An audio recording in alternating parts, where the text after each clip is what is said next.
आज हम बात करेंगे Sahodani academy of fintech enables limited IPO company के बारे में। ठीक है कि Sahodani academy of fintech enables limited वित्तीय साक्षरता और जागरूकता पर केंद्रित प्रशिक्षण, परामर्श और लर्निंग सेवाएं ये प्रदान करती है। जो हमारी सहोदनी एकेडमी ऑफ फाइनटेक इनेबल्स है वो हमें प्रशिक्षण, परामर्श और लर्निंग की सेवाएं भी देती है, जिसे सीखने वालों को वित्तीय अवधारणाओं को समझने, पैसे का प्रबंधन, बजट बनाना, बचत करना, निवेश करना और वित्तीय उत्पादों और सेवाओं को समझने में मदद मिलती है। तो ये सारी चीजें आज के आईपीओ के बारे में हम जानेंगे कि इस आईपीओ में क्या क्या मिलेगी। तो कंपनी 2020 के बाद वित्तीय साक्षरता, प्रशिक्षण और परामर्श सेवाओं का विस्तार किया, जिसमें वित्तीय योजना और स्टॉक मार्केट की मूल बातें शामिल है। महामारी के दौरान ऑनलाइन लर्निंग में तेजी आई, जैसे कि ऑनलाइन जो प्लेटफॉर्म था वो उसमें काफी ज्यादा डेवलपमेंट हुआ, जिससे प्रतिभागियों और सत्रों की संख्या में वृद्धि हुई। उनके प्रशिक्षण कार्यक्रम छात्रों, कामकाजी लोगों और गृहिणियों के लिए होते हैं, जिनमें वित्तीय साक्षरता पाठ्यक्रम और सेमिनार और सत्र भी शामिल है। वे सिद्धांत और व्यवहारिक कौशल को बदलने पर जोर देते हैं ताकि सीखने वाले अस्थायी वित्तीय ज्ञान और दक्षता प्राप्त कर सकें। उनको ये सारी चीजें, ये सुविधाएं मिलनी चाहिए जिससे वो अच्छे से अपना सब कुछ कर सकें और अच्छे से सारी कौशल जो है उस चीज को सीख सकें। इसलिए ये सहोदनी एकेडमी फाइनटेक इनेबल्स जो है वो अपना वहाँ पे अहम भूमिका निभाती है। Sahodani academy of fintech enables limited ने अपने आईपीओ में विश्लेषण में मिश्रित वित्तीय प्रदर्शन दिखाया है कि उनमें कौन कौन से लोग हैं और किस तरीके से ये प्रदर्शन करती है।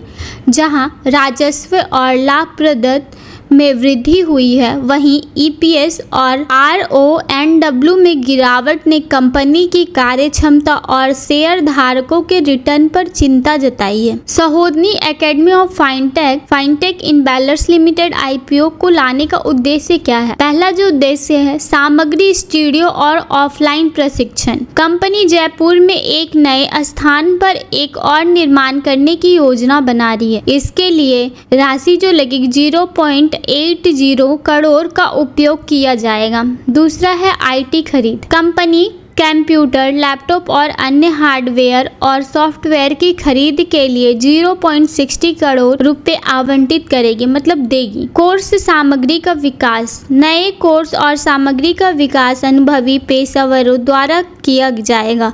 इसके लिए इसकी जो अनुमति लागत जो होगी वो 0.50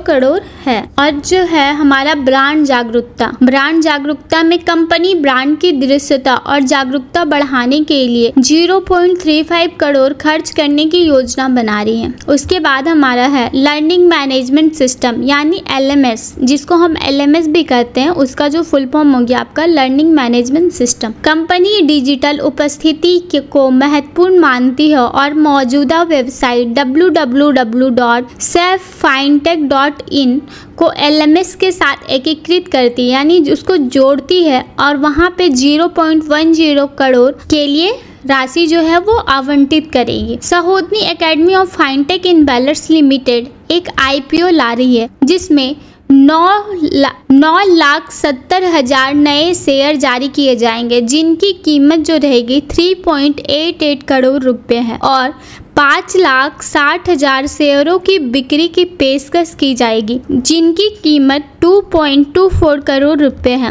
कंपनी का लक्ष्य है कंटेंट स्टूडियो को विकसित करना, आईटी खरीदना और ब्रांडिंग को बढ़ाना। उनका जो ब्रांड है उस चीज को बढ़ाना और नए कंटेंट स्टूडियो लाना आईटी, जिससे और ज्यादा जो है वो डिजिटल हो सके और उसमें हमें भी फायदा मिल सके। और एक व्यापक LMS को बनाना है, यानी लर्निंग सिस्टम जो है, लर्निंग मैनेजमेंट सिस्टम, उसको अच्छा और बनाना है। आईपीओ जो है वो 12 सितंबर को ओपन हुआ है और यह 17 सितंबर इसकी लास्ट डेट है। तो आप 17 सितंबर तक इसका सब्सक्रिप्शन ले सकते हैं।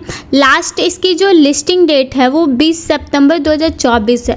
लिस्टिंग आपका 17 तारीख के बाद यानी 18 से स्टार्ट हो जाएगा। उसकी जो लास्ट डेट है वो 20 सितंबर 2024 है। इसका जो शेयर है वो 3000 है। टोटल इशू साइज जो रहेगा वो 6.12 करोड़ है और इसकी लिस्टिंग जो होगी वो BSE और SME में होगा, ठीक है, यानी BSE मतलब बॉम्बे स्टॉक एक्सचेंज, ठीक है। तो इस चीज़ों को आप ध्यान में रखते हुए यहाँ पे सब्सक्रिप्शन करें। यहाँ पे आपको सारी इसके रिगार्डिंग जो भी जानकारी है वो मैंने सारा आपको बताया, आप उसको एक बार देखकर आप सब्सक्रिप्शन ले सकते हो। तो इसके बाद आपको अगर इसके में किसी भी तरह की कोई डाउट, कोई कन्फ्यूजन लगता है तो आप हमें कमेंट करके बता सकते हैं, ठीक है। मिलते हैं इसके बाद हम आपसे नेक्स्ट वीडियो में, तब तक के लिए धन्यवाद। Have a nice day.